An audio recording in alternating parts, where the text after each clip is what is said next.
Hello there and welcome to the BSR Sports Podcast from the fans, for the fans. Today, we've got a very, very special gift for you. Boys, shall we show them? Let's go. And there we have it. We have a new sponsorship. Visit manscaped.com and get a whole 20% off. You'll not find a better deal anywhere else. 20% off everything in the store. Put in the code BSR Sports 20 in the checkout and you'll get 20% off everything. Please help us and we'll help you with better content. Thank you and enjoy the video.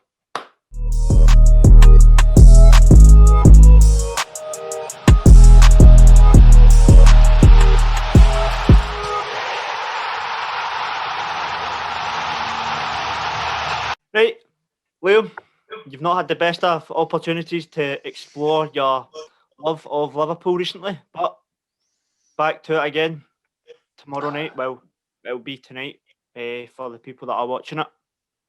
You're looking forward to it. You have got RB Leipzig, and it's not going to be at anybody's home. How are you feeling? I mean, based on how we're playing right now, it wouldn't surprise me if we end up getting battered again, because Leipzig are known for playing on the front foot and are very attacking, very much like how the Liverpool of old used to play. Coming into this tie, the only confidence I've got is that it's a breath of fresh air. So yeah, that's the only thing I can really say. Like, we need our key players to turn up. Like, for a good 70 minutes, I'd say, against Leicester, we played really well. But just a crazy 10 minutes and the game was out of our reach. And I'm not sure, to be honest, with this game. Liverpool need to get the team selection right. The defence needs to be sorted. Henderson has to be midfield for me.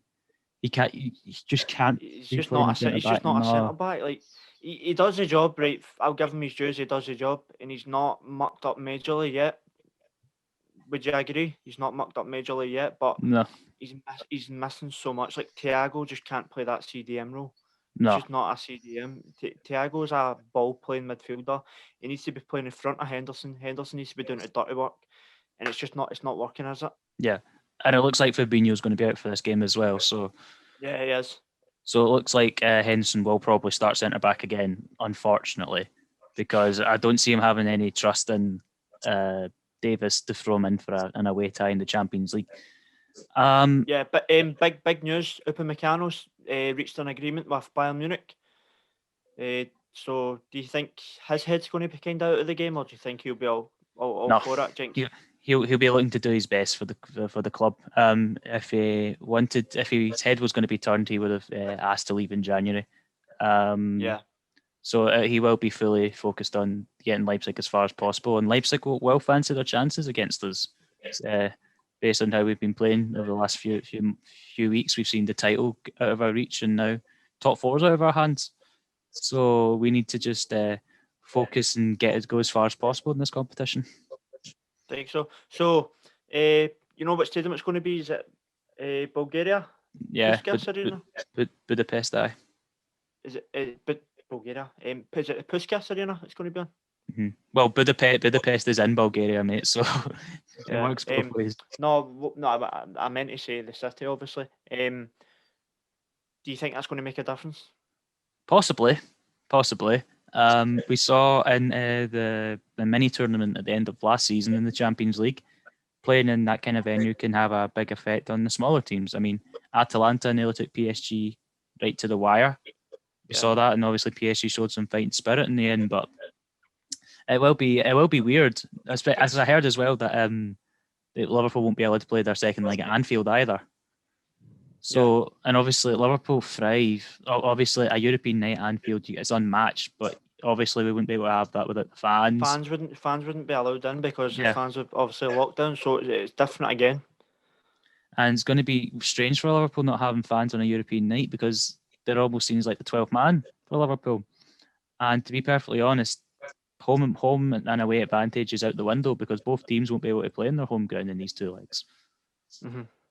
Yeah, it's a very weird one by UEFA, but I definitely understand it because of the whole situation with countries being on lockdown, etc. I didn't know that you weren't allowed to play your home stadium because I think it's because Germany's like banned travel, isn't it? It's not even England's in lockdown as well, so England. countries in lockdown. What it would Can't be is that country. if Leipzig were to travel to England, for example, when they got back, they would have to self-isolate for 10 days, and obviously as sports Yeah. stars, you can't do that. Right, yeah, that makes sense. So it's a smart move by UEFA, definitely, and it keeps it ticking, doesn't it? Rather than having to cancel and find new dates and all that. And we all love the Valentine's Day, Champions League fixtures, don't we? Like it's just that is Valentine's Day for the boys, isn't it? Yeah, The feeling of Champions League football. We don't care about all that rubbish. We obviously care about the Manscaped presents. We'll take one of them, but apart from that, Valentine's Day is all about the football, isn't it? Absolutely, mate. So, Liam, you talked about Fabinho not being available for tomorrow, Henderson being centre back. Would you like to talk us through instance at the weekend? Leicester, Alisson and Kabak. You really can't blame Kabak for that, can you? I want to know in that situation who was the one that made the shout, because someone will have screamed "my ball," and if no one did, then where's the communication? Because Kabak can't do anything in that situation. He can't, like, he's in such an awkward position, and obviously Alisson's going to come out and clear it. But what I thought would have been better for Liverpool was if Alisson stayed back, and then Kabak just like nicely headed it back to him. I think it's just a lack of communication. I don't want to blame either one of them. Kabak is fresh. It's his first start for Liverpool. He's bound to be nervous, and I'm not going to blame him for that. I'm more aiming towards the blame of Alisson. But again, in this game, it was written in the stars. Like when we went 1-0 up, it was a fantastic goal by Salah. But when they equalised, again, another dodgy offside decision. I don't want to go into discussion about VAR, but yeah, again, it just seemed to disrupt our play. And as soon as they equalised, we fell apart. Yeah. So do you think Kabak should, like, obviously that's his first start for Liverpool at the weekend? Do you think he should start again in such a big game? He's our most recognised centre back. Obviously, Phillips has obviously played a lot more for Liverpool, but with Kabak, he's been playing a lot of football in Germany. He will be the freshest out of them, and he will have more experience than the lot. So I wouldn't chuck Kabak out. He needs to start tomorrow. I think so. So Are you confident getting into this game? What's your thoughts? I don't know what to think with Liverpool right now. Like, if the Liverpool that played West Ham and Spurs a few weeks ago turn up, we'll rip Leipzig apart, the way we press and the way we just attack from the front.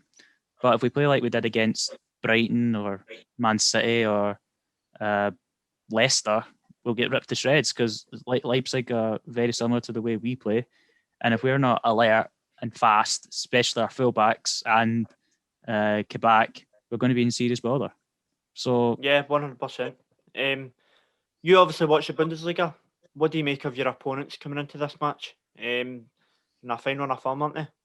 Yeah, I'm pretty sure Leipzig are second right now in the Bundesliga. Obviously, they're nowhere near Bayern Munich. Bayern Munich are a different breed. But that's no disrespect to 4 Leipzig. points 4 points behind Bayern. It's not out of the realms of possibility, but with the team that Bayern Munich have got, you expect Bayern Munich to end up running away with it. But Leipzig, that's no disrespect to Leipzig. You have to remember they got to the Champions League semi-final last year. Obviously, it was different circumstances. So, but still, you still have to get there. And Leipzig will cause us many problems. But the main talking point about Leipzig is that they have exactly the same style as Liverpool, almost, with the way they press forward, attacking fullbacks. Angelino, especially on that left-hand side, he's quite dodgy defensively. That's probably an area where he's just signed a permanent deal with as well. Man City. Yeah, 15 million pounds he's signed permanently. So that's going to be another shake-up for Liverpool, because him knowing that he's got that contract under his belt now, he's going to be full of confidence, isn't he? Mm-hmm. Nagelsmann is someone I've really appreciated watching, because Nagelsmann have actually said if Klopp was to leave Liverpool within a couple of seasons or soon, whatever, Nagelsmann should be someone that's high on Liverpool's radar, because he's very similar to Klopp in a sense, and he's obviously got a plan. He's got a philosophy that he follows the same as Klopp, and I'd be very confident to have him as my manager. Yeah. So Schalke come into this game unbeaten in the last 4 games. with a 1-0 win against Bayer Leverkusen. They've not conceded a goal. They've conceded 1 goal in 4 games and scored 10 goals. So it's a 10-1 aggregate for the last 4 games. Scary form coming into this game. They'll be definitely full of confidence, as I just said about Angelino. That's the problem with Liverpool. Like we've got no confidence, and they've got all the confidence at the moment. Liverpool need to pretty much go into this game thinking that they are the underdogs, because they seem to thrive when there's no pressure on them. Like what we done against Man City a couple of seasons ago in the Champions League, and Bayern Munich, and when they could turn the odds against Barcelona. Obviously, these are different circumstances, but Liverpool, I feel, can't go into this game feeling that they should be going through. They should be going into this game just giving it all guns blazing, pretty much, because this is the last thing to save our season. Because if we make a good Champions League run, then it'll look like a good season. Yep. So, what's your predictions for that game? Well, just the aggregate scores in general. I'll give me the game in Bulgaria first, and then give me your aggregate score. So tell me both legs what you think the score will be, and then the overall score. I'm confident that Liverpool will exploit those attacking fullbacks of Leipzig, and then Salah will bag a goal. At the moment, he just seems to not stop. He can't stop scoring at the moment. Aye, he's hit home, hasn't he? But they will press, and they will get a goal as well. So for the first leg, I would go 1-1. Mm-hmm. And the second leg, I want to have confidence in my side. I'm going to go that Liverpool will really show what they're made of, and they'll get a 3-0 win. Yep. So you think Liverpool go through then? Yeah. Against last year's semi-finalists. Very nice indeed. Just spoke about Barcelona there. Barcelona, massive game against PSG. It's all on the line, isn't it? And Neymar has decided to seek his sister's birthday again. So, what's surprise? What's new there? What's new? PSG have to come into this game favourites, don't they? Barcelona have just been ranked rotten this season. Look, talk us through it. Yeah, well, I think if you're talking on form, I think Barcelona are kind of getting to a stage where maybe they're a bit more comfortable under their manager, Ronald Koeman. A few months ago, I think on form, PSG would have been strong favourites going into this. Obviously, finalists last year, Neymar, Mbappe, all the players they've got in that team. But I think it will be closer than you might think. I think Barca are like joint second. I think they're third right now, and with a game in hand, and they can go ahead of Real Madrid second on goal difference. So they're playing well. They're still some way off Atletico Madrid in first place. But Messi, I think, showing how good he is. I think like if you're Messi, I think it was a couple seasons ago when they lost to Liverpool, or maybe the year before that. I think he said that winning the Champions League again with Barcelona was really important to him, because it's been a few years now since we've seen them go all the way in Europe. So I think Messi will be very, very motivated in this game. Obviously, no Neymar for PSG, which is a massive loss for them. So I don't know. I think it might be more tight than you'd think. Are Barcelona really strong? Are they strong enough to go all the way? To go all the way, no, I don't think so. I don't think either side are. I think in this leg though, you're against a PSG side, and as always, is just that question mark of the competition PSG's facing week in, week out in the French league. It's just not the same sort of teams that all the teams in the big leagues are having to deal with. So PSG just have to. It seems like PSG just have a couple difficult games a season, which is in the Champions League, and then everything else for the players they've got should be a cakewalk, at least on paper.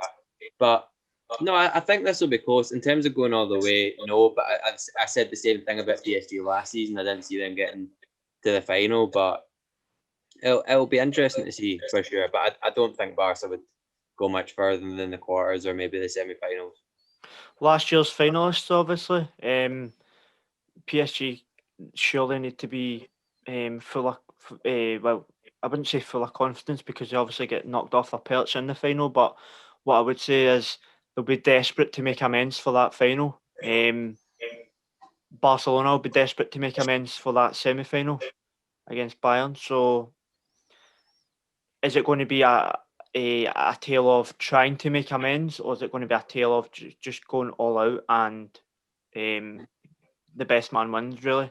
You've got Pochettino. Sorry, mate, on you go. What I was going to say is, Messi's just, did you see his goal at the weekend? Aye. That man is just on fire. He's on fire again, and he picks and chooses when he wants to play. He really does. So if Messi turns up and he chooses that he wants to play against PSG, and if the team helps him, as you said, anything can happen. But are Barcelona really strong enough to make amends for last season and cause an upset, do you think? Well, I think Messi is going to be probably the biggest factor. And as you say, he does decide when to turn up and when not to. And it's a weird thing with Messi, because you look at him a few years ago when he was like undisputed the best player in the world. These are the sort of games that he lived for. And now you see more and more games where he's just kind of walking, kind of static, not doing a lot. And he doesn't want to be there. He tries that's the reason why. So you can't necessarily blame him at this point. I was just going to talk briefly. You were speaking about PSG obviously getting to the final last season, and obviously they're going to be wanting to remedy that loss. You've got Pochettino as well, who was in the final with Spurs a couple of seasons ago, and now he's managing there. So it's funny how it's worked out. But you've got a manager and a team who have been in both the finals the last 2 seasons, both been in the losing side.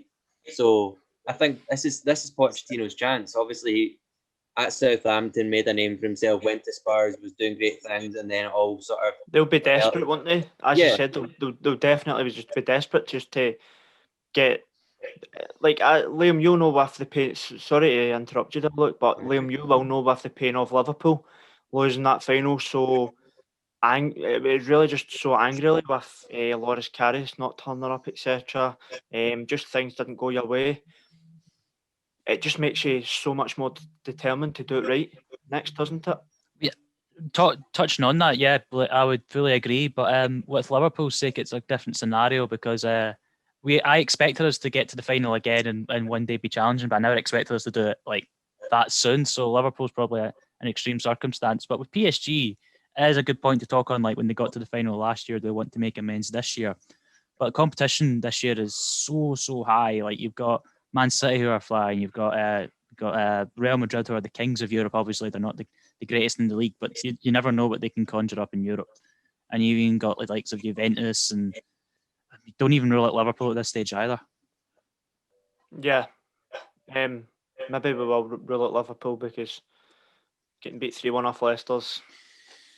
I think Leicester are really PSG's level. I'm only kidding on. So, look, do you want to go into your predictions for this game? What's your thoughts? You've spoken on both sides, you've given your opinions, but all comes down to the result at the end of the day, doesn't it? So, yeah, I think it's going to be close. I think it's going to be close over both legs. I don't think there's a huge amount between the two teams, even though I know Barcelona have fallen off the pace in recent seasons. I'm going to go with Barca tomorrow. I think they'll win 2-1 on the night tomorrow. And an aggregate score as well. Second leg, and then the aggregate score. Obviously, I think we'll be able to put it together. I'm going to go. Maybe. Remember, these aren't going to be PSG's games away from home, isn't it? That's a different stadium as well. Yeah. So there's going to be no home advantage. As you said, anything can happen. So second, who do you think will go through? I think Barca will go through. So I'm saying 2-1 tomorrow, and I'll go with 1-1 for the second leg. But it's a very bold statement. Look, very bold. We shall very see. bold. I know Barca have come into form, definitely, but PSG are just too powerful. It's two teams of ballers, really. That's pretty much what it is. I don't rate PSG. I don't, and there's no Neymar in there, so I think it could be closer than you might think. I know. Yeah. I need one of my predictions to be right. All my predictions recently have been horrible, so I'm putting my faith in Barca. You got the Super Bowl right, did you not? No. Did you not? This guy, man. He's only taking the piss. So on Wednesday, Robbie, we'll let you take this one away, but on Wednesday we've got the main man, Ronaldo, playing for Juventus against Porto away from home. Going to be a very interesting tie, isn't it? Surely Porto need to come into this game underdogs. Well, Porto they're having a decent enough season, second in the Portuguese league, only behind Sporting Lisbon, and it's always quite close in that league with Benfica, Sporting Lisbon, and Porto. And they've got some players that have played at a good level, like Pepe. But yeah, Juventus, they've got arguably one of the best players, or best player in the world, in Ronaldo. So you'd expect, despite Juventus's shaky form, I'd say, in Serie A this season, I think the fourth, they had a 1-0 defeat to Napoli at the weekend. But you've got to say that Juventus should maybe not blow Porto away, because they'll hold their own, but you'd think even away from home, it's a big one for Ronaldo as well, because I don't think he's played back in his homeland in Portugal in quite a while. So yeah, he'll be looking forward to that, and he'll feel at home. And I'm pretty sure Ronaldo, when he's on his day, we spoke about Messi, and when he wants to turn it on, Ronaldo, arguably the athlete, I love Ronaldo, and I really think he can really turn it on. It could be like easily a hat-trick for Ronaldo tomorrow. You heard it now. Well, today for the viewers listening. I think Robbie, do you remember his goal against Porto for Man United? Oh, back in the day, one from 40, like 35, 40 yards. 40 yards. He rings a bell now. So he's got a history against Porto. So that got the. It's not the Ballon d'Or goal. What's it called? The Puskas Award. That was back in 2009, was it? Got them to the semi-finals. That got the Puskas goal of the season. So it was some strike. So definitely knows how to play at that stadium. We'll have memories and he'll want to recreate them again. Ronaldo always turns up in the Champions League, doesn't he? Yeah, absolutely. And you can't rule out Juventus to having guys like Ronaldo in the team. You can never rule him out of winning any game of football. And Ronaldo's coming to the end of his career, sadly, so he'll have a point to prove, just like Messi, to get that Champions League trophy under his belt again. 100%. Porto, obviously, we've seen them getting beat off Rangers both legs last year. It was a draw the first leg, and then they get beat off Rangers the second leg. And then they're 10 points behind in the league this season. They're two points ahead of Braga and Benfica, so they're not doing as well as they could be. I feel this is going to be a bit of a breeze for Juventus, if I'm honest with you. Do you agree with me, Robbie? In one way, I want to say it will be, but the fact that there's no fans, I think the fact there's no fans will favour Juventus, because usually going away to, I think it's the Estadio del Dragão, usually that'd be a very intimidating place to go, an empire ground in European football. But yeah, Porto, I don't think that mugs 3 draws in a row, but Juventus, if they hit form, they can go an easy streak, surely. Yep, 100%. So, what would you say then, if you're going to go with a prediction for tomorrow night's game? Away from home for Juventus, at home for Porto. I think you've got. I forgot all about this. You've got the link up of Pepe playing with. He'll be playing against Ronaldo now, but they played with each other for a lot of years, didn't they? Absolutely. And Pepe's a no-nonsense centre-back. I wouldn't be surprised him to get sent off, actually, in this fixture. I would have loved him at Liverpool in January. Think so? Oh, aye. Very commanding centre-half. Exactly what Liverpool need. So, prediction for me for Wednesday night's game between Porto and Juventus, I'd say 3-1 Juventus away result. And then overall, Juventus will go through, maybe 2-1 in this next round in the home tie. Yeah, I think it'll be a whitewash. I think it'll be.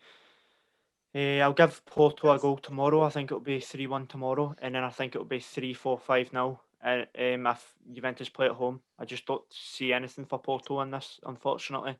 Juventus are just far too strong, even though they're not having the best of seasons this year. You've got obviously AC Milan hovering at the top of the table, so it's a hard one. But personally, to me, it's an easy one. On the same night, we've got last year's Europa League winners, Sevilla against Borussia Dortmund. This is going to be a very interesting tie. Sevilla, obviously, look, you'll have bad memories of last year being knocked out dramatically by them in the semi-finals of the Europa League. Robbie, you as well, seeing as you're a Man United supporter. Do you see Sevilla taking this one or Borussia Dortmund? Liam? I think. Are you asking me? Sorry. Sorry, look. Sevilla, yeah, I think they could be potential dark horses this year. Like you've seen what they did against Man United last season, and they've been doing that for a while in Europe. It's kind of like what Atletico Madrid was back in the day, where they were winning Europa Leagues all the time, and they could never really try and take that form into the Champions League. And now Atletico Madrid are a force in the Champions League, and it's similar with Sevilla, where they've won. It seems like they win the Europa League every other season. Yeah. And a lot of the players they've got, and Dortmund are not having a bit of a nightmare season for their standards. Still, obviously, a goal threat with Haaland up front. Sancho not having the season you would have expected from him. I think he wants to leave. I think his head has maybe been turned. Whatever team it is he'd go to, I think he will leave in the summer. So I'll go with Sevilla. Maybe United. Yeah, I don't know. But it has to be United, doesn't it? It's just it just him and United just is what it is, isn't it? You've seen him in the music videos. You've seen him wearing United tops. It just goes to him and who was it? Dave.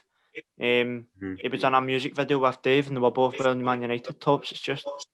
It's meant to be, isn't it? But I think so. It's just if United are still wanting to pay like an astronomical amount of money, because they were wanting, I think it was £100 million. It was 110 million euros. Well, for is that right? And then so I think right now that would drop because of COVID, bringing the prices down in his form, dropping significantly this year. I don't think they should realistically expect to do that. But if they still demand that fee, then I think it'll be difficult for them to sell him on. So you could end up seeing him stay for another couple of seasons until he gets his form back. Yeah, they can get the money. You just never know. But with this game, I think Sevilla. I think they could do well. I think they seem to go into every game, and people don't think they've got a huge chance. We've seen with United. United took their foot off the gas in that game and were punished for it. And I think in this one, you've got Haaland, obviously, and other players at Dortmund. But I just think with the form they're in, a lot of disappointing results, not really turned it around massively since they got their new manager in either. So I'd go with Sevilla. You've obviously got Dortmund coming through with very, very young players. They've got a very young squad. They will all be eager to just get going and make a performance for themselves in such a big stage. This could be a turning point for many players, such as your Gio Reynas, such as your Bellinghams, Sancho's, because I don't think Sancho's really had that performance in the Champions League where everybody's went, wow, like this. Not this season, definitely. Yeah. So what I would say about that is this a game where Dortmund show up because they know how much is at stake and like the youth in their squad? Because we've seen it with Monaco a couple of years ago, the likes of Mbappe, the likes of Mendy and stuff, a very youthful squad, but they were so determined to do well. And I think we can maybe see it again with Dortmund. As you said, the experience is there with Sevilla. They know what they're doing. And they always turn up in big games, don't they? Liam, we'll know about it watching the Europa League final a good couple of years ago. Daniel Sturridge, we thought Daniel Sturridge it put us in the right tracks, and then Koke. Are you trying to make me depressed, mate? Like you mentioned Kiev earlier on, and you're talking about another European final now. But what I'm trying to say is Sevilla just know how to do it in the big stage, don't they? Like they're one of the teams you always count against them, and they always turn up, don't they? Look, you obviously know from last year's semi-final, Liam. You know from the Europa League. They're just one of the annoying Hamilton academics, aren't they? That just won't go away. Yep, definitely. That's for sure. 9 wins in a row as well for Sevilla at the moment in all competitions. Yeah. It's absolute madness. So I'll probably do a prediction for this game. So because I've not done a prediction yet. Tomorrow the first leg is actually that's going to be in Spain. I don't know. I need to go with a Sevilla win because Sevilla are very hard to beat at home. I think we can all agree on that. I'll go with a 2-1 Sevilla win, and then if the other game's in Germany, or wherever it is, I can just see Dortmund taking a whitewash and Dortmund winning 3-0 in the other game. So I can see Dortmund going through. So, just quickly, Blair, I just feel like you're underappreciating Sevilla a little bit, because Sevilla are like in Spain as well, like Robbie They're said. flying like, in the league. They're definitely they flying in the beat league. Barcelona in the Copa del Rey semi-final as well. They are a force to be reckoned with, and They're honestly, no mugs at all. they're no mugs, and their defense as well. See that centre back? What's his name? Kunde. Diego Carlos. It's Kunde Kunde, as well. Good Yeah, day. a lot And about him. those are some really good players, and I would. You've got your predictions, and I'll let you stick your predictions, but I feel like it'll be a lot more tightly contested than a 3-0 in the second leg. I just feel with that, I think they've put so much effort into the league and so much effort into the cup competitions. I feel they have to have a downfall at one point. I said before that Dortmund have got a point to prove. They've not turned up in the league, and I feel the Champions League could be a run for them this year, like Leipzig done last year. I just feel like because of that, in the second leg, something's going to happen. Somebody will get an injury or something, and the team will just crumble, and Dortmund will take full advantage of it. It's one of the ones where it is a guess, but it's an estimated guess based on my personal feelings of what happens. And as well as that, do Sevilla ever turn up in the Champions League? I know they've qualified obviously to the knockout stages. Sevilla have never been a Champions League team. I'm sorry, but every year we feel, oh, they've won the Europa League last year, maybe they will advance, and they don't turn up. They get beat every year, and they either get knocked out in the group stages, get put back into Europa League, or they get beat in the last 16. So personally, I just feel Dortmund will want it more based on the season that they've had, and that's why I went with a 3-0. But I do agree with what you're saying. Just what I'm just going with what I feel personally. Whoa, I'm looking forward to this game. Lazio versus Bayern. This is going to be next week, next Tuesday. Lazio versus Bayern. Obviously, you've got Ciro Immobile. He's not in the same form that he was on last year, but still a force to be reckoned with. And then you've got Bayern Munich. Bayern Munich are just absolutely flying, aren't they? Aye, so Neil Lennon might be expecting a phone call from Hansi Flick soon about how to beat Lazio, because he seems to be the master of it. Obviously, this will be. I don't see anything but Bayern just absolutely ripping Lazio apart, really. I don't know where Lazio are in Serie A right now, but I think they're like 4th or 5th right now. But Bayern Munich are honestly a different breed. They just come back from winning the 6th tuple. Lazio are 7th right now. 7th. But sitting on 40 points, and Roma are sitting on 43 points. They're sitting in 3rd, so they're only 3 points off 3rd place. So they're doing no bad, but it's very congested in there. Mm-hmm. You've got Juventus sitting in 4th place in the league. Very, very congested in the Serie A. So they're still hanging in there. They're still doing well, definitely. If this was Bayern Munich are just a different beast. You expect them to go all the way. I expect them to go all the way again. Honestly, I don't see anyone who can slow them down. They've managed to keep a hold of their key players from their Champions League run last season, and they've obviously got some fantastic players in there like Lewandowski, Alphonso Davies, Kimmich, who's back fully fit again, Müller. Can't rule any of these players, and to be perfectly honest, I can't see anything but an easy Bayern Munich win. Yeah, I mentioned earlier about Ciro Immobile not being on the same form as last season. Last season, he was obviously, at this point, he was a top goal scorer in Europe, I think. He won the Golden Boot, didn't he, for Europe? Yeah, so at this point last season, he was a top goal scorer in Europe. Still sitting on 14 goals.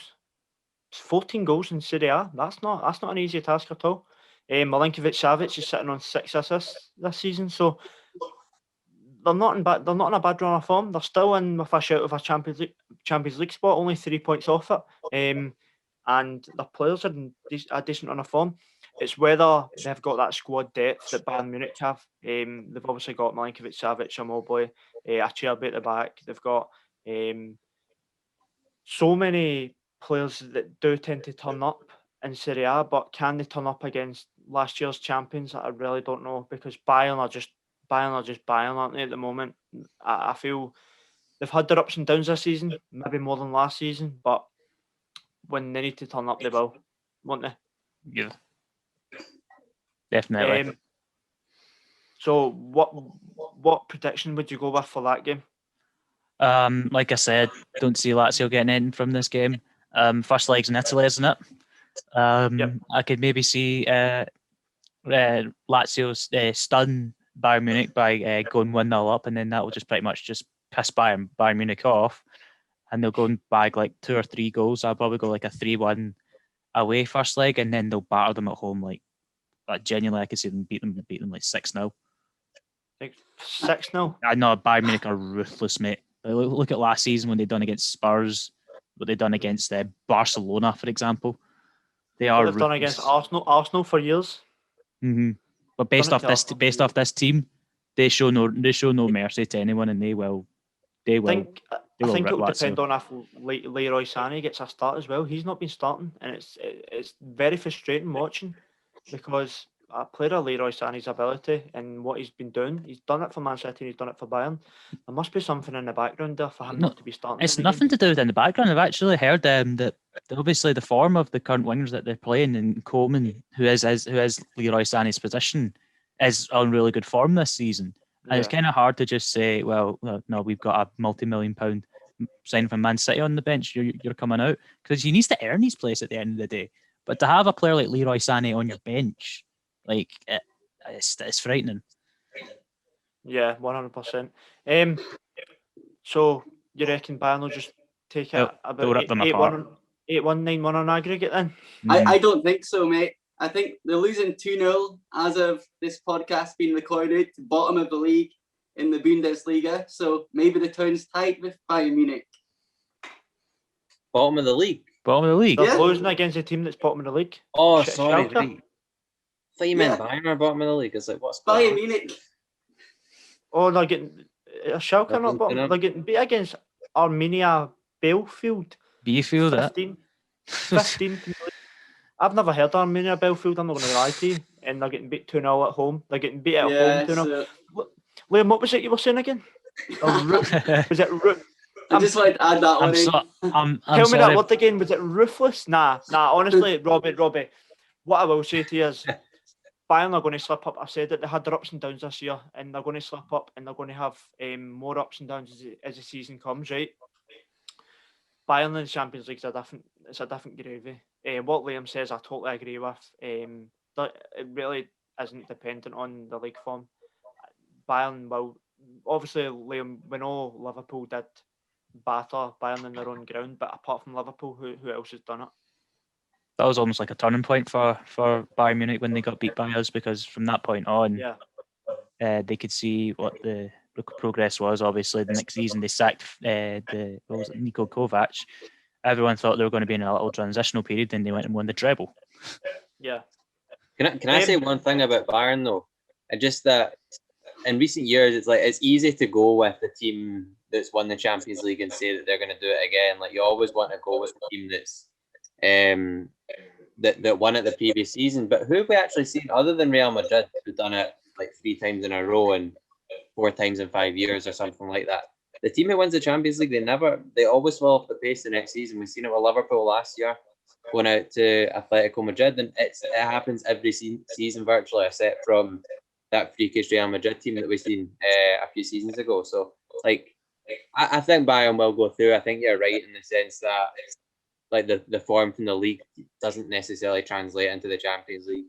You can have poor results and then go and turn up to the Champions League. We see it all the time, but I don't think they're going to win it. I think I can see them. There always seems to be a team that just comes out of nowhere. I think like Man City this year. We're obviously talking about them, but I think Bayern. I don't see them winning it again this year. Yeah, a lot of the results they've been getting. Talking about Man City, there's another team in the Premier League that, before we got into Man City, there's another team in the Premier League that are reuniting themselves with, as you spoke about, Atletico Madrid. Chelsea are going to be playing at Atletico Madrid's new stadium again. Last time we've seen it, a last-minute winner by Michy Batshuayi. Do you think it'll be the same thing around this time with a different player? Is he asking me? Sorry, Robbie, we'll go with you this time. Well, obviously, it's no reunion for Diego Costa with Chelsea this time after leaving the club in January, but familiar face, Luis Suarez, facing it against Chelsea, scored goals against them before. I think that'll be a very good game in prospect. It's one of the ties are, obviously, we've spoken about a lot of very good ties, but I think Atletico Madrid, top of the La Liga at the moment. I think Luis Suarez is on absolute fire. He scored 16 goals in 17 games. For a player of 33 or 34 years of age, he scored 16 goals in 17 games. It is absolutely scary. And you'll remember, I think everybody will remember rightly. Sorry to butt in there, Robbie, but I think everybody will remember rightly.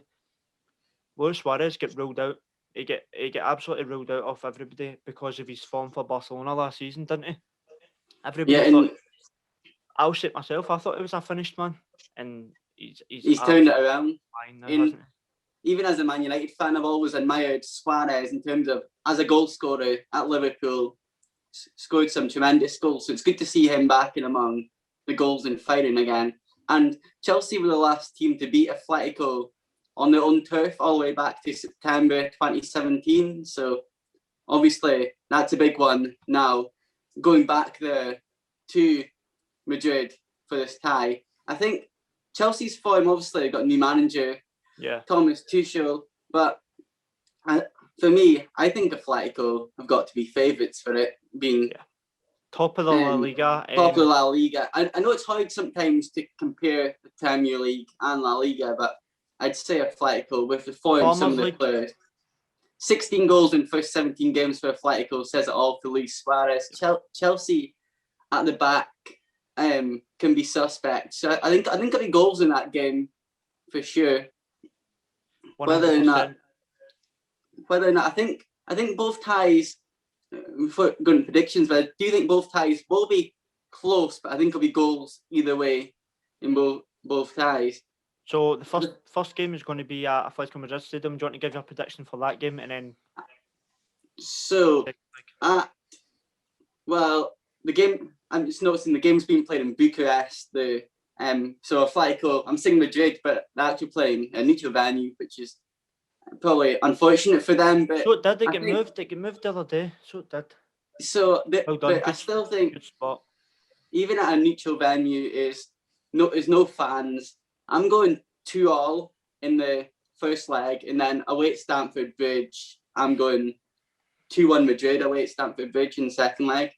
So, I was just thinking that's a bit bold to say that Atletico Madrid will concede 2 goals, because like Diego Simeone's sides in the first leg are just rock solid. Like, I remembered what they'd done against Liverpool in the first leg last season. I think football's just completely different with no fans, even not just the watching it, but even the players in the intensity of the games. It's harder to predict because the fans can play a bigger part than a lot of folk probably realised until this last year or so. So I'm going to Atletico Madrid with a dramatic atmosphere. You would know about that, wouldn't you? Absolutely. So who do you reckon will go through then?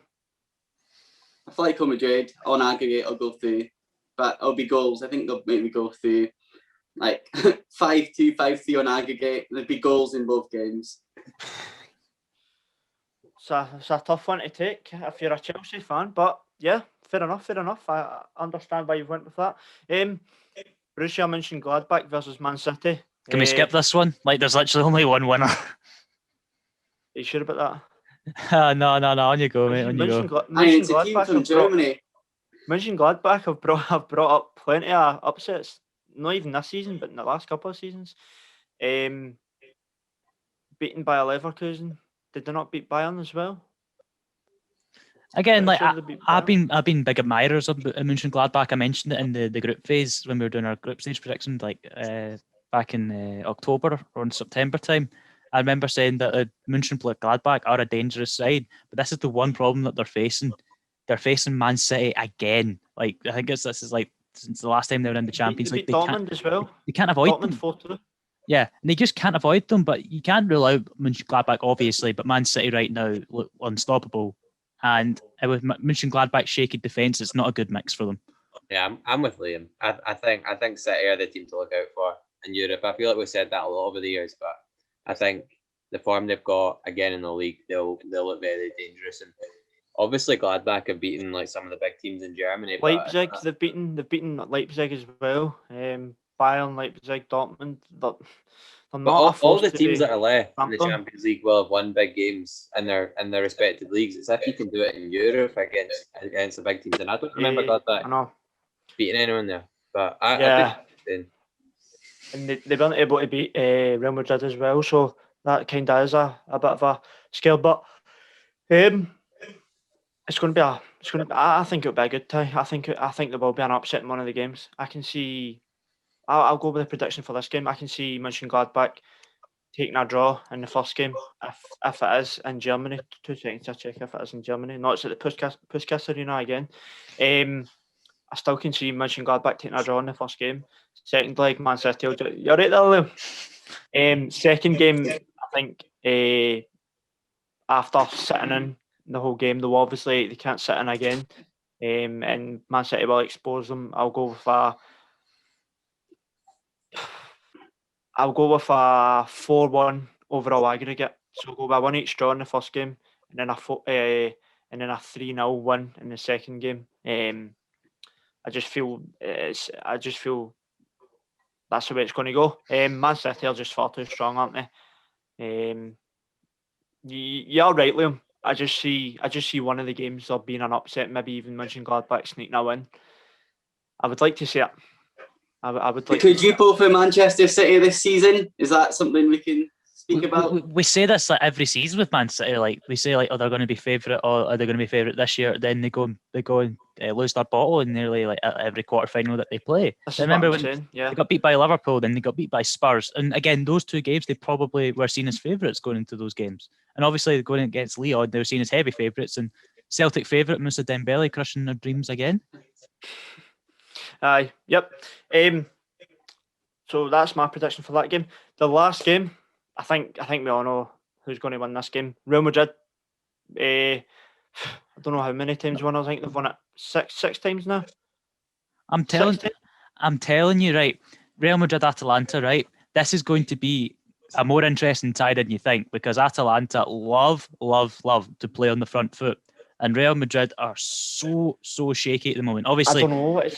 Real Madrid in Europe are a different breed, right? Real Madrid probably will show what they're really made of in these knockout stages. But I think to last season when they got beat by Man City, and the season before when they got beat by Ajax. You say that, but look at Shakhtar. I know the group stages is totally different for the knockout stages, right? Look at what Shakhtar done to them. If Atalanta get any sniff of that, Real Madrid are done for. That's what I'm saying. Like this could be a very interesting time, more than what people think. And if Atalanta, obviously they've lost Gomez, and but still Atalanta are a very dangerous side. And obviously they beat us at Anfield. Remember, Papu Gomez.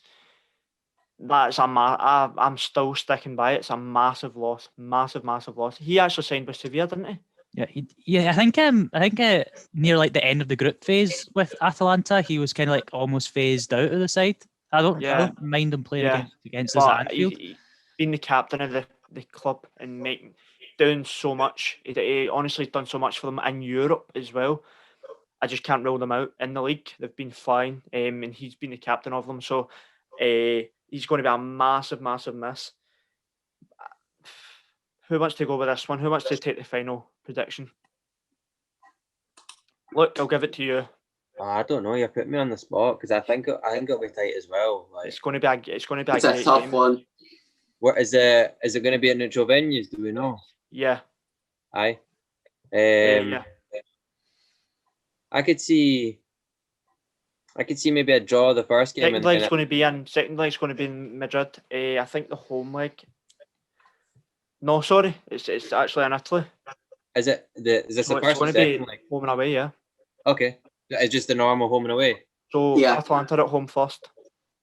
Okay, so I all right. So I could see Atalanta winning the first leg. Then maybe I'll say a 2-1.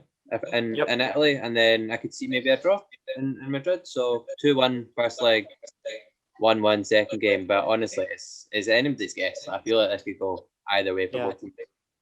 I feel what I would like to say is it's not the Bernabeu they're playing in, because that's obviously getting renovated. It's Alfredo Di Stefano Stadium that Real Madrid are at home in. So they've never really turned up there. I know they won the league there at the end of last year, but in Europe they've not turned up there as well. It just doesn't feel the same. It's like a wee stadium for them. I don't think they like it. So I can see Atalanta sneaking a win in that stadium. I can see Atalanta taking a win in that stadium comfortably, maybe even sneaking one. But I'm all for Atlanta. In fact, Robbie, Liam, what's your predictions for that game? As soon as it's the last game, we'll let everybody say their prediction. I'll go first. Yeah, you can go first. I think Atalanta will win 1-0 at home against Madrid. I think the sixth in the Serie A, and I think there'll be no mugs. We've seen that in Europe before. And then I think Real Madrid in their own patch, even though it's not at the Bernabeu, I think they'll go through overall. Maybe like 3-0 at home, but lose 1-0 away. You know what I mean? If Ramos turns up, I think Real Madrid turn up. That's the way it is, isn't it? He's just Ramos. I hate him, but he's different gravy. He's a world class best defender in the world behind Van Dijk, probably. Oh yeah. Well, Man City fans might give you a case for Ruben Diaz. Ruben Diaz, yeah. I wouldn't say that. You're right there, Liam. Right, Liam, give us your prediction and then we'll round it off. Basically, like it just depends what Real Madrid turn up. I'll refer back to the Liverpool games when we played Atalanta in the group. If the Atalanta that turned up when we beat them 5-0, if Real Madrid can target that, like high line that Atalanta play and the slowish defence that they play, Real Madrid will exploit that, and Benzema will have an absolute field day against that defence. Yeah. But if Real Madrid turn up like Liverpool did at Anfield, where like they're just not creating anything, and Atalanta know they've got nothing to lose, Atalanta will destroy them because their strikers are very dangerous. Ilicic is a dangerous man. The other guy, Colombian guy, Zapata. They're good strikers. And to be perfectly honest, I'm going to say the exact same as Luke. 2-1 first leg and then 1-1 draw. I can genuinely see Atalanta getting past Real Madrid. Zapata's very hard to handle when he turns his game into a physical game because his size of him is unbeatable. I think Ramos might be able to handle him. Don't know about Militao. I think it might make Militao look stupid if Militao starts. If Varane starts. He doesn't play, does he? What I'm saying is Militao has been starting in the Champions League over Varane some of the games. So what I'm saying is if Varane starts, I think it will be an easier case, but if Militao starts, I think Zapata will have him in his back pocket. But thank you very much, boys. It's been an absolute pleasure. Please do us a big favour. You're helping us out by using this code. Visit manscaped.com. The link is in the bio. Use code BSRSports20. We'll put everything you need to know in the bio. Use code BSRSports20 and get yourself 20% off everything at the checkout. Help us out and we'll help you out with better content. Boys, thank you very much. It's been a pleasure. And please click that subscribe button. We're trying to get to 150 by the end of the month. Until then, it's a goodbye from me. See ya. Enjoy the Champions League, guys.